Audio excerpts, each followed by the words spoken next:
ये एक ऐसी वीरांगना की कहानी है जिसके बारे में शायद ही आपने सुना है, और एक बार पूरी कहानी सुन लो। अगर सुनकर आंसू न लोकल तो हम सन 1857 की बात है।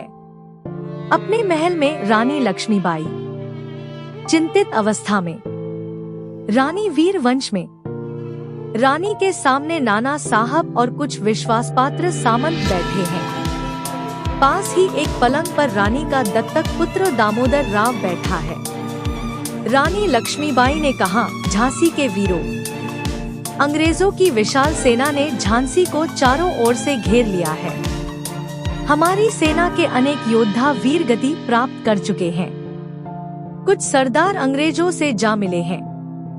अब हमारे सामने सिर्फ एक ही रास्ता बचा है कि हम किले का फाटक खोल दें और अंग्रेज सेना को युद्ध के लिए ललकारें। झांसी की रक्षा के लिए अपने प्राणों के बलिदान का अवसर आ गया है।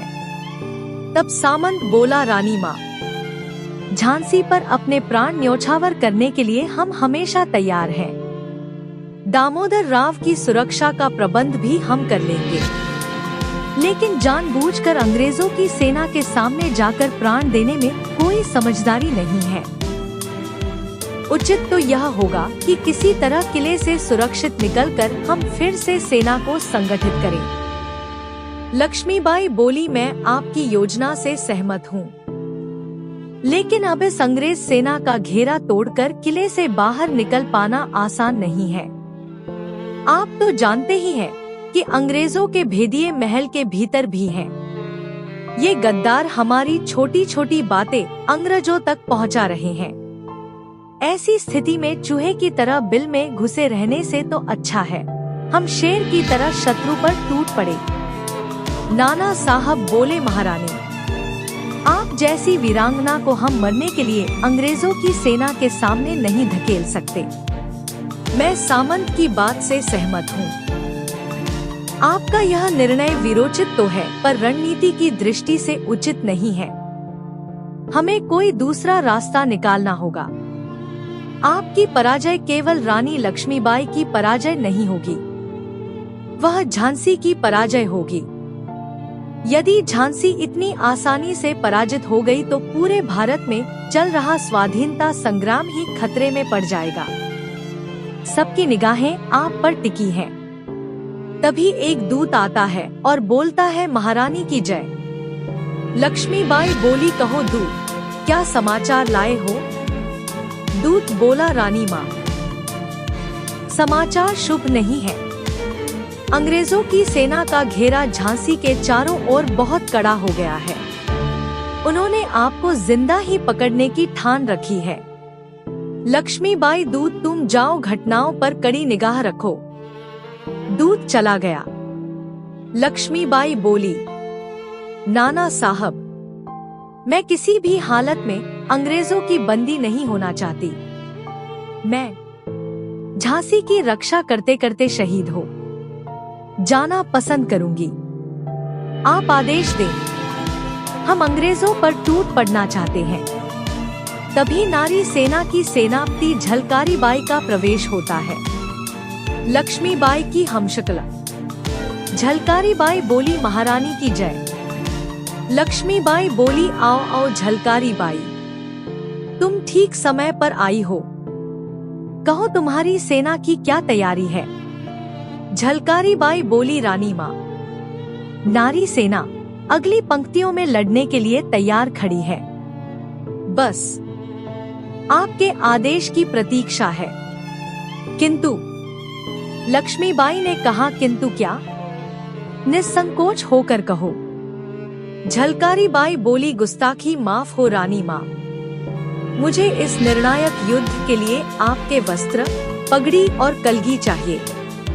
लक्ष्मीबाई मुस्कुराकर, ठीक है झलकारी, तुम्हारी यह इच्छा अवश्य पूरी होगी। लक्ष्मीबाई कक्ष में जाती है और एक थाल लाकर झलकारी को देती है। झलकारी उन्हें झुककर प्रणाम करती है। झलकारी बाई वो वस्त्र लेकर चली जाती है।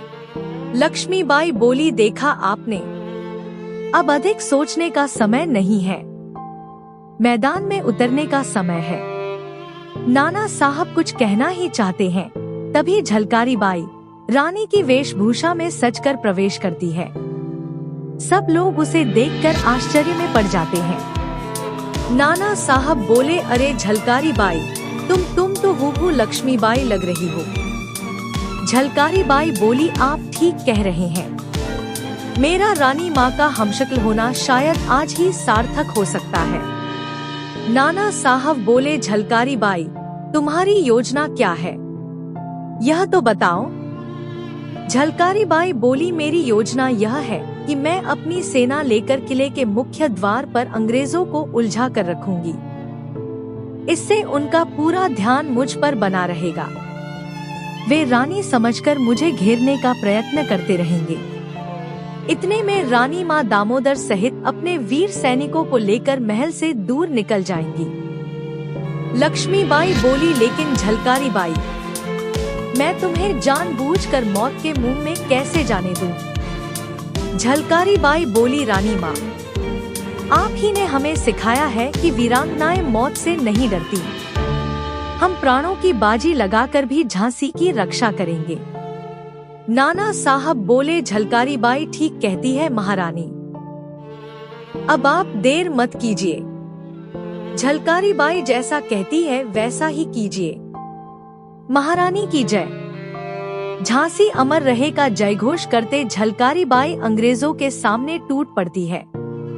अंग्रेजी सेना को काटती हुई झलकारी बाई आगे बढ़ती है। नारी सेना भी शत्रुओं को काटती हुई युद्ध कर रही है। झलकारी बाई के शरीर पर अनेक घाव लगे हैं। वह निढाल है।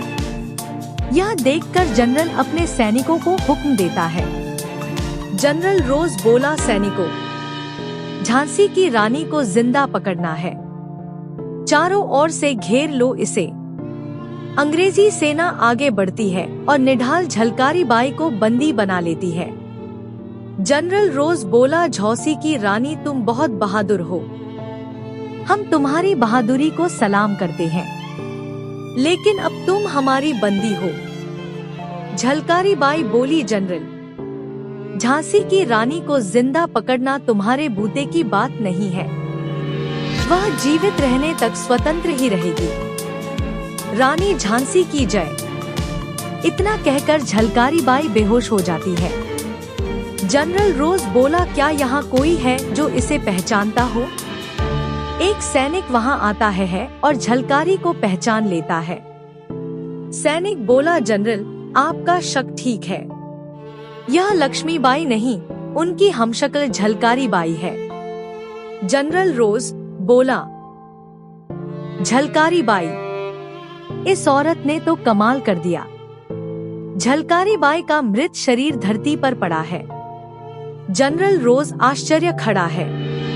इस प्रकार एक महान वीरांगना ने अपनी महारानी को बचाने का प्रयास किया था। मैं इन सभी को प्रणाम करती हूँ। वीडियो अच्छा लगा हो तो लाइक, कमेंट एंड सब्सक्राइब करना न भूले। धन्यवाद।